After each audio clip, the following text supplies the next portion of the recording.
परेशानियों से डरे नहीं, उनका सामना करें। गौतम बुद्ध कौशाम्बी नगर में रह रहे थे। वहाँ की रानी गौतम बुद्ध का अलग अलग तरीकों से अपमान करती थी।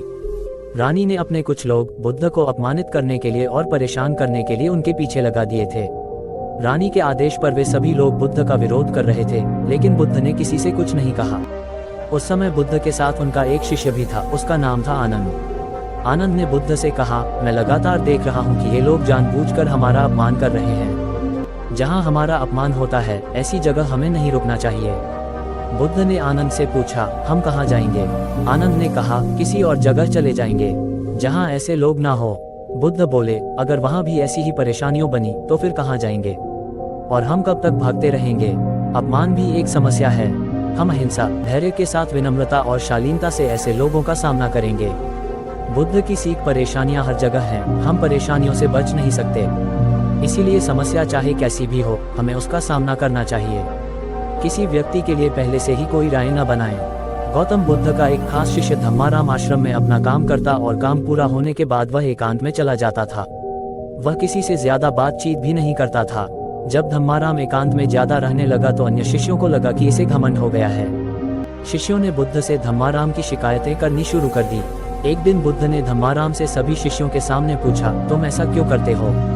धम्माराम बोला, आपने कहा है कि कुछ दिनों में आप ये संसार छोड़े देंगे, तो मैंने ये विचार किया है कि जब आप चले जाएंगे तो हमारे पास सीखने के लिए क्या रहेगा।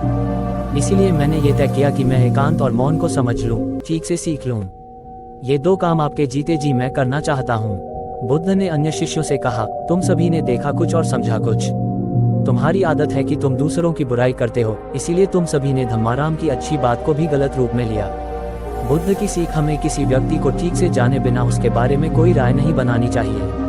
अगर कोई अच्छी बात सीखना चाहते हैं तो घमंड छोड़ दें। एक दिन बुद्ध के शिष्य आनंद ने पूछा, आप प्रवचन देते समय ऊंचे स्थान पर बैठते हैं और सुनने वाले नीचे बैठते हैं, ऐसा क्यों?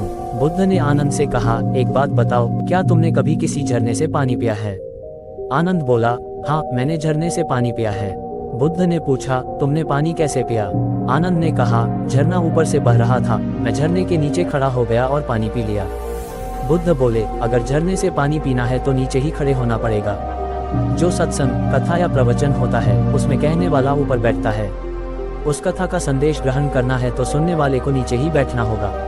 नीचे बैठने से हमारे स्वभाव में विनम्रता आती है, हमें अच्छी बातों को जीवन में उतारने की प्रेरणा मिलती है। ऐसा करने से हमारा घमंड दूर होता है। बुद्ध की सीख, अगर कोई अच्छी बात सीखना चाहते हैं तो सबसे पहले